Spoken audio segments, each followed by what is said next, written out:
Good evening, Todd Profit here with the State University of New York at Fredonia with another video for Lighting and Sound Technology class. Today we're going to talk about audio connectors and just the different ones that are some of the main ones that are used in theater productions. So let's jump right into it. All right, the first thing that you have to know before you do this is you need to watch a video about balanced and unbalanced cables. I found a great, nice, short 2 or 3 minute video that'll tell you about what that means. So there's the link to it, but also, if you want, it's also in your, I've linked it in your on-course in the videos that you should watch. So the first connector I want to talk about is the TS. This is the tip and tip sleeve. Also known as a phone plug, or a phone plug is what I've heard them before. They come in different sizes. They have 1/4 inch or 1/8 inch, and they are typically mono. They're not stereo, and they're unbalanced. You can use them for instruments, playback devices, and different things like that. You might see them in headsets sometimes. Let me just show you an example of one real quick. So, let's see, this is a tip sleeve right here. Now, it's like this is the tip and this is the sleeve and there's a ring here. If this was a different one, if this was a tip ring sleeve, you would actually see another, ring in there. So this one right here is the tip ring sleeve. It's the tip, the ring, and then the sleeve. And we'll talk about that one just a little bit more in a second. This is 1/4 inch size, and this is the 1/8 inch size. Okay, so the next one I do want to talk about is the tip ring sleeve. That's the one I showed you just a second ago. Again, here's the tip, here's the ring, and here's the sleeve.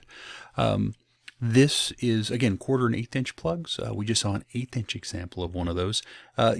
Sometimes they're used for stereo, but they are balanced, which means that if there's any audio interference, it's going to help be taken out because we're sending the audio signal down to different conductors. It's used for instruments, some playback devices, and sometimes speakers. Okay, that's the tip ring sleeve. Now, the other one you don't see a lot of, but I do want to talk about it, is the tip ring sleeve. Okay, the tip ring sleeve is not just a telephone that needs to be answered. It is yet another form of audio connector. And let me just come back here and show you a picture of one. All right. Now, oftentimes you're going to see them on headphones.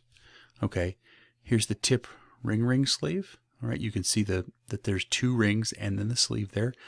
The reason there's the third one there is actually for your microphone. So this set of headphones has a microphone. The headphones I have I have my earbuds in right now.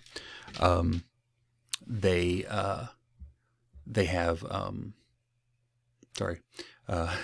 they have a microphone in them. So that's why they need that extra ring. You're going to see those all over the place. And let me just take the camera off for a second. The next one I want to talk about is the XLR connector. We've talked about these before when we were talking about DMX cable. We actually use a 5-pin 5-pin XLR for a DMX. Typically, for typically we use 3-pin for audio. Sorry, it's getting later at night. All right, so how does it get its name? It's X was for Canon, and that's the X series in Canon. L is for latch. R is for rubber ring. Now, if you do a quick search, what does XLR stand for? One of the things that's out there is the external line return, but I tend to believe that it's the Canon X series. That's the one that I always go with. But you may hear that term as well, and it seems to fit just as good. Like I said, 3-pin is most common for audio. 5-pin is for DMX, and sometimes you will see 4-pin XLR. We use those for some lighting devices out there. I have seen it on audio devices too. We have up in the Marvel booth, we have a microphone that you push down that's a 4-pin cable, and it does sound. It has the extra pin in there for to there's a switch on the microphone that turns it on, and that's what that's used for. Okay, now what I haven't talked about on these is this is also going to be low voltage signal. This is not going to be high voltage signal. You're not going to be sending speaker through here. Same thing with I want to mention that about the TS and the TRS. They're all going to be low voltage signals. Okay. Again, and now XLR is balanced because it's got two conductors running down, and then it's got a shield around it. And let me just see if I can find that real quick. Let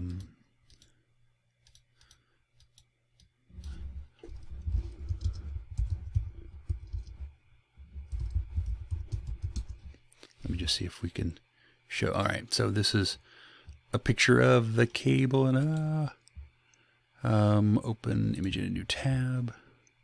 Sorry about this.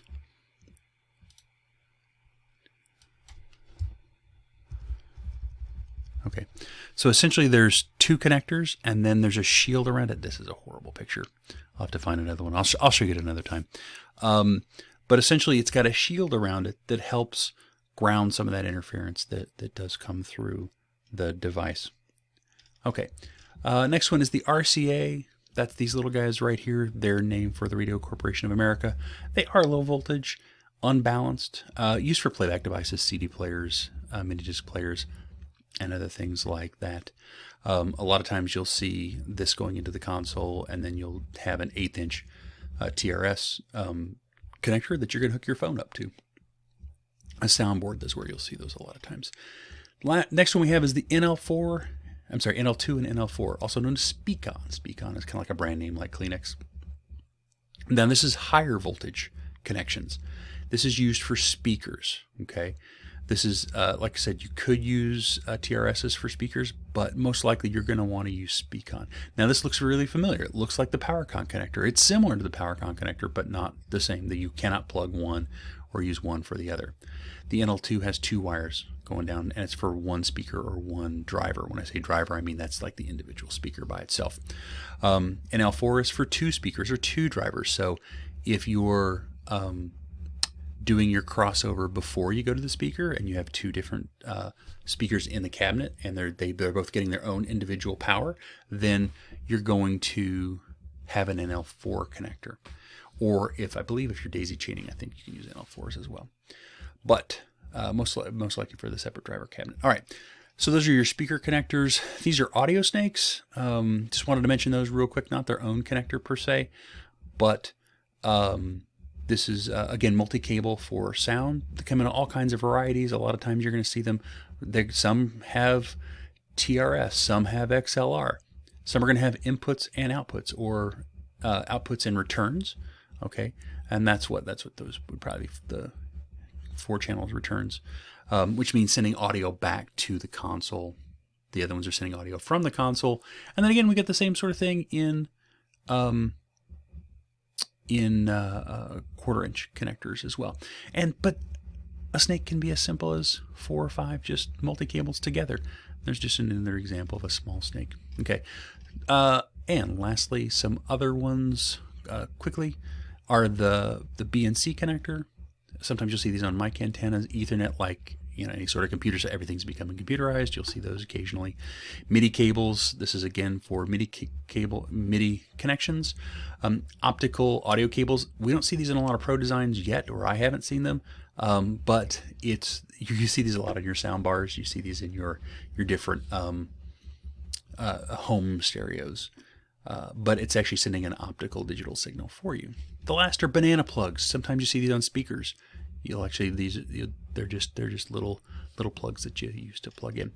Okay, before I go away, I've got some other ones I've got some of those other ones I want to show you. So again, here's the RCA plug.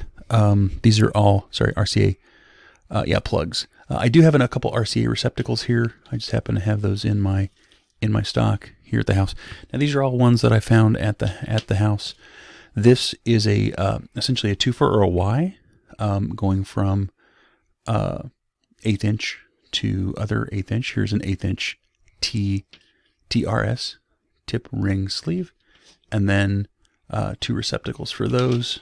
I already showed you those. Here's an example of an XLR receptacle, and here's this is an XLR to RCA adapter. You don't see those a lot because you're going from balanced to unbalanced. And then last but not least, an Ethernet cable for computer network stuff. There used to be, I used to have a couple apps out there that I used to help me figure out connectors and stuff like that. This one's called AV Toolkit. And I had an older one. I can't, for some reason I couldn't find it, but it's pretty cool because, and let me set my mic back down. You can click on it and it will give you information about just what kind it is. It's what its acronym is, different sizes, different variations, which is kind of nice. And there's the 1/8 inch as well.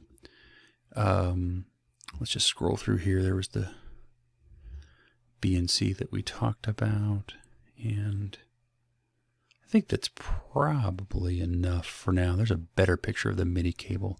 The one that I have, I didn't think it was that great. So, speak on, there's just another, that's not speak on, that's Silcopex. Speak on, there we go. There's a better picture of the speak on.